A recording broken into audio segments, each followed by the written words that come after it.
Global expertise from San Fran to China.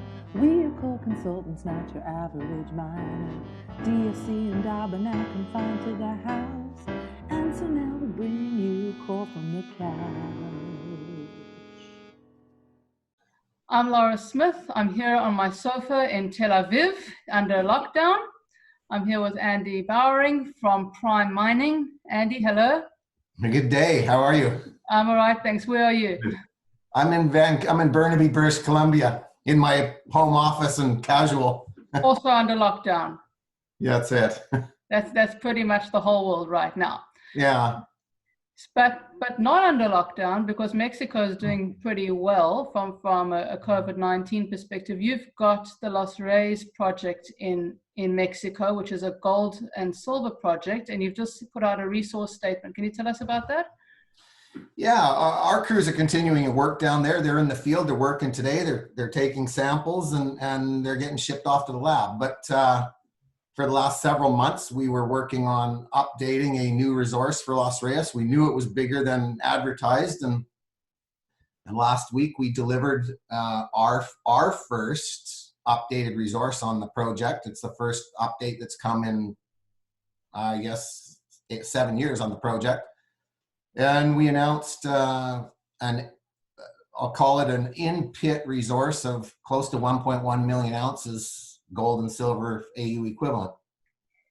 There was 830,000 ounces measured and indicated at 1.3 grams, all oxide, all in pit, calculated at a very conservative number. And what I mean by that is that our calculations were done at, or Stantec's were done at $13.20 gold, $16 silver, based on gold recoveries of only 72% and based on silver recoveries of only 25%. And actually, just to tell everybody, firstly, gold is over $1,600 right now, so that really is conservative. It really is, and you know the global on this is 1.7 million ounces, gold, silver equivalent. Yeah. 1.7 million. Now, we're required by 43-101 to constrain it to sort of what's economically feasible. And so our top mining engineers, our management will tell you that there's 1 million ounces recoverable there now, and that's a big deal. It's all oxide. It sits at surface. It's open pittable. It's heap leachable, and no ifs, ands, or buts. It's going to be a successful mine now. The real question is, how big can it get? And so, yeah. One of the last times we talked, our plan was to fast track this to production. We knew there was 500-something thousand ounces there, and that was a global, not an in-pit. But we knew there was about 500,000 ounces there, and we were going to try and fast track it to production in a couple of years as a open pit heap leach. And you're not going to do heap leach because it's just too big now, right? It's too big. Here's the thing. If we kept with that same plan, we would leave 250,000 ounces of gold 200,000 ounces of gold and 16 million ounces of silver on a leach pad that likely would never get recovered. And think about the economic value of that. So as a result, it's going to have to be a combination of heap leach and CIL or some process like that. And if you're going to engineer it out for 1 million ounces, you might as well see how big it is. Only 40% of the structures have been identified. The only reason the pits stop at 200 meters is because that's as deep as the drilling has gone. It's open at depth. And Prime is actually primed perfectly right now, just because where the gold price is sitting. I was speaking to Jim Rogers yesterday. He's a buyer of silver at this level. He's a buyer of gold. Silver's cheaper than gold right now. But I asked him, and he said it can breach that 1900 mark. Gold has been ceiling price 1900. It was there in 2011. He thinks it's going to hit that and beyond. What do you think about gold? Interestingly enough, I was reading Pierre Lassonde's interview with watching Pierre Lassonde's interview with Kitco last night, and he talks about some crazy numbers for gold, and I remember. I've been in the space for 30 years. I remember in 2011 when it hit 1940, and it certainly looks like it's heading through there, and the world's a really different place right now. who knows where gold can go, but you know, we can make a lot of money at $1,200 gold on this project, but how much do you need to start making money? What gold price do you actually need? well, we don't know yet until we really do a full feasibility study, but based on all the early projections, our estimated all-in sustaining costs are going to be somewhere in that $900 to $1,000 mark is what I would guess. And since it's probably twice the average grade of an open pit heap leach mine in North America, we think it's at the lower end of the cost curve. So it could hug $900 all in sustaining costs, and maybe a little cheaper. It's going to be one of the cheaper ones. If you believe ones. that gold's going to be over $1,000, you're very much in the money. You're doing well. 100%. And if it's at $2,000, it's crazy to even think about. It's even better. Yeah. And then you're really getting in at the bottom. Well, that's right. Well, you know, we bought it when gold was $1,260. Right. And gold had been bouncing along that 1260 mark for several years, and the industry had endured a lot of pain. You know, when I think about the guys that had it, that we bought it from, they tried to roll everything up into Minera Alamos in 2015, and that was probably the very bottom of the market. But it stayed at the bottom of the market for 4 more years, right, or 5 more years now. Yeah, the time's right. Timing's everything in these things, you know. My last company, you know, we started at a 3 million market cap. We financed it at 15 cents. The street got lots of stock, and it traded as high as a 450 million market cap, went to 480, and it was a lithium trade. You've had so many successful companies. Are you talking about? You've had so many successful companies. Are you talking about Millennium Lithium now? Yeah. And it's just, the only reason I brought it up was timing. It's timing. If you know, like a friend of mine did his PhD in lithium chemistry, and for 5 years he said, don't bother. And then in 2015 he said, now's a good time to get into the lithium trade, and he was spot on. And lithium now? Should we be in lithium now? Now's the time to get back into the trade. I mean, the world economies are gonna go through a bit of a crunch here for a while, but once we get through this,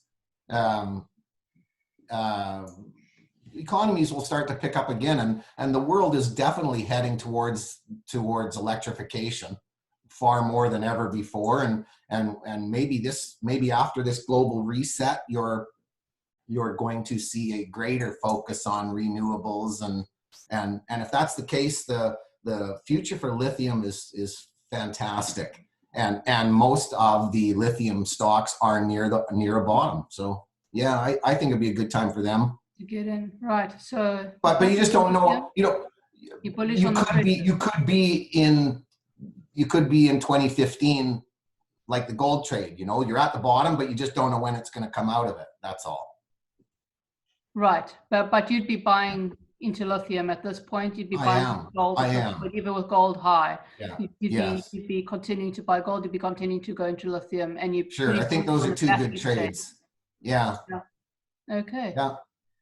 Yeah. I don't know. I don't like the copper trade. I just don't.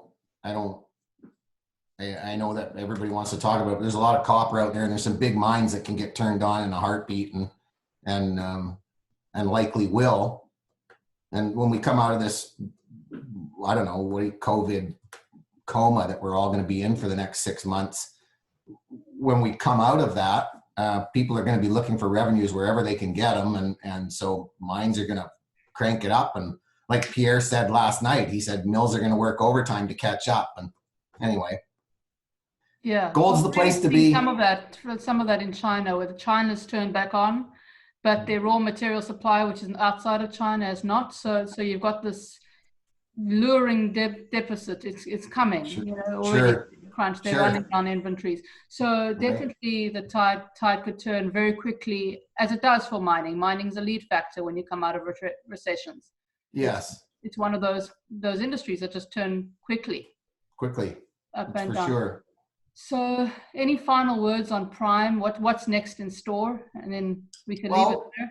we're going to start a $6 million exploration program. That's $5 million worth of drilling and some surface work and a $500,000 MET program. That'll run over the rest of this year. As I said, only 40% of the structures have been drilled. Every deposit that's in that 1.1 million ounces is open along strike and open at depth. And it's already exceeded your expectations on your resource statement. Do you think it's going to go even further? It's a huge deposit. We're gonna find out. We're gonna spend about $5 million, and that's gonna tell everybody whether it's a 2 million to 3 million ounce deposit, or collect series of deposits, or whether it's bigger than that. That's what it'll tell you. And then it will tell you whether you need to go spend another 25 million in infill drilling to show that it's several million ounces, or it's time to do a feasibility study and put it into production. We're kind of in a best of both worlds situation right now with this asset. And we'll pretty much know that answer by the end of the year. Yeah, and the one thing I'll say, the company's got a market cap of 28 million Canadian dollars, and I don't know, 1 million ounces of oxide north of a gram, 1.3 grams, open pitable, heap leachable, no environmental nasties, has to be worth somewhere between $50 an ounce and $75 US an ounce. And that puts this company at really should be trading in a 80 cents to $1.25 range somewhere. In a pre-COVID world, that's probably where it would be trading. And that doesn't just come from me, that comes from some pretty smart people. So I think we're undervalued. I think that we get a bit of a discount right now because we only have $1 million in the bank and people wonder where the money's coming from. But there's a few of us that are deep into the company, and we'll put some more money up, and we're working with a couple strategic investors to talk about the right deal for funding it. We're just very careful about dilution. Yeah, so that's very important that you've got management who are personally invested in this, and are actually willing to continue to be invested just to see the project through. And that's really something where you're very much aligned. But I feel that you're aligned with your shareholders who buy that share. You're in with them. For sure. Andy, thank you so much Thank you, Lara. Thanks. Enjoy your day. Thank you. Stay safe. And to you, take care. Thank you. Bye.